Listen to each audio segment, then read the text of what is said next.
Welcome to Solanki education digital.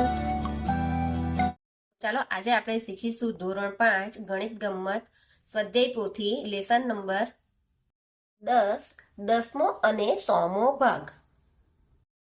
દાખલો 6. નીચેના દાખલા ગણો.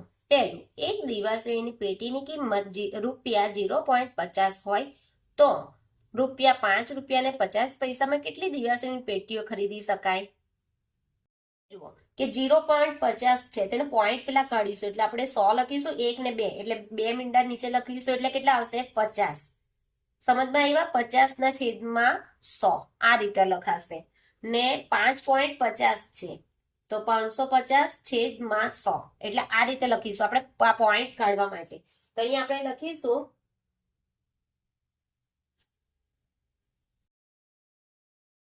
50 આ 50 પૈસાની 50 પૈસા તમે પોઈન્ટ 50 લખો તો પણ ચાલે. 50 ના છેદમાં 100 ની એક પેટી હોય તો માટે કેટલી આવી છે? 5 રૂપિયા ને 50 પૈસાની કેટલી? એટલે પોઈન્ટ કાઢીશું એટલે અહીંયા 100 લખું છું તો કેટલા. તો હવે આ ચોકડીઓ ગુણાકાર થશે. જો અહીંયા ધ્યાનથી જોજો, કશું કઈ નવું નથી કરવાનું. અહીં એક ને છે ઉપર કેટલા આવશે? 550. પછી આ 50 કઈ આવશે? નીચે. ને આ 100 છે તે કઈ જશે? ઉપર.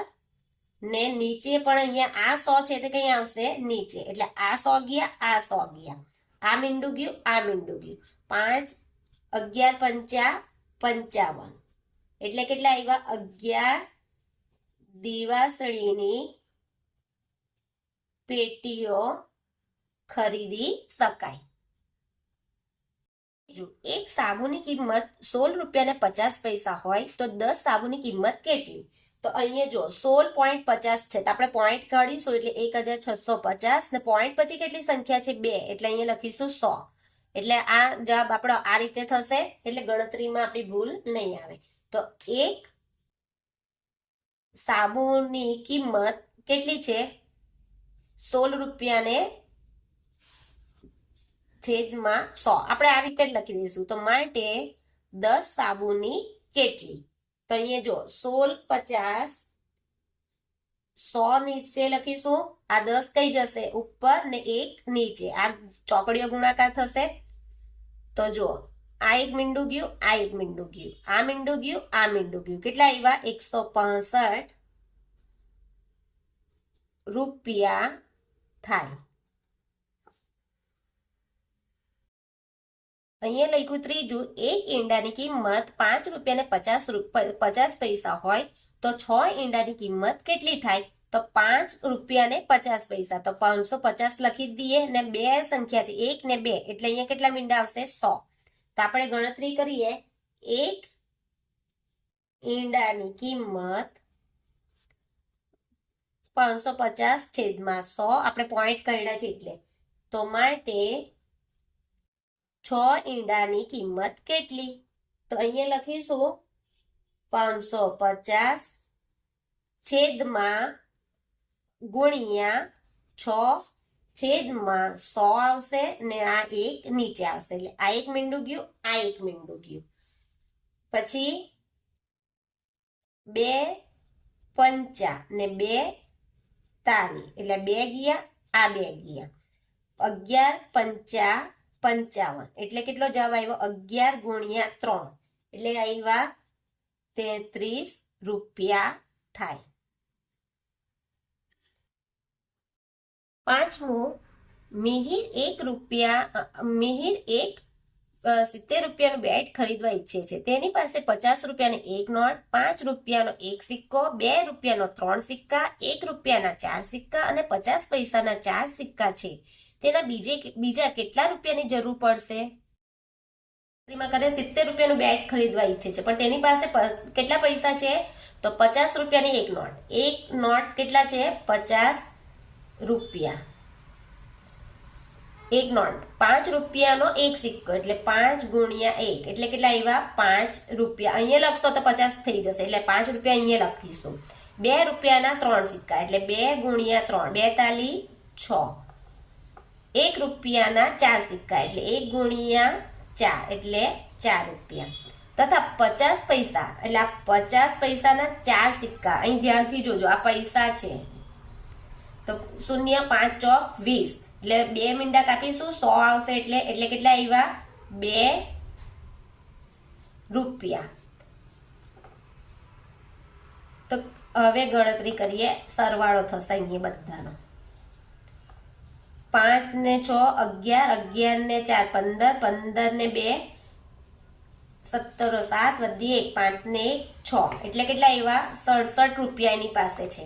ને એણે ખરીદવું કેટલા રૂપિયાનું છે બેટની કિંમત કેટલી છે 70 ને એની પાસે કેટલા છે 67 રૂપિયા. તો 10 માંથી અને 1 દશક આપીશું, અહીંયા 6, 10 માંથી 7 જાય તો 3, 6 માંથી 6 જાય તો 3 એટલે માટે 3 રૂપિયાની જરૂર પડશે. 7મું શબ્દમાં લખો 0.10. તો અહીંયા અહીં પોઈન્ટ કાઢીએ તો અહીંયા 10 લખીએ, આ પોઈન્ટ પછી કેટલી સંખ્યા આવે 10 એટલે અહીંયા 4 પોઈન્ટ અહીંયા આ રીતે એટલે અહીંયા લખીશું 4 દશાંશ.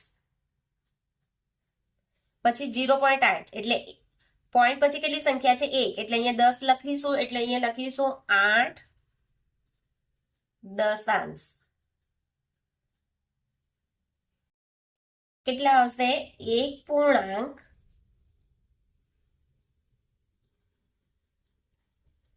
ને 6 દશાંશ.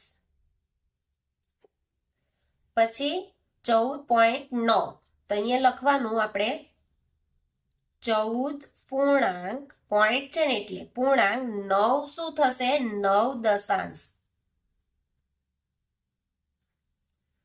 આ 9 છે, પોઈન્ટ પછી કેટલી સંખ્યા એટલે 10 એટલે 9 ના છેદમાં 10 આવે એટલે 9 દશાંશ.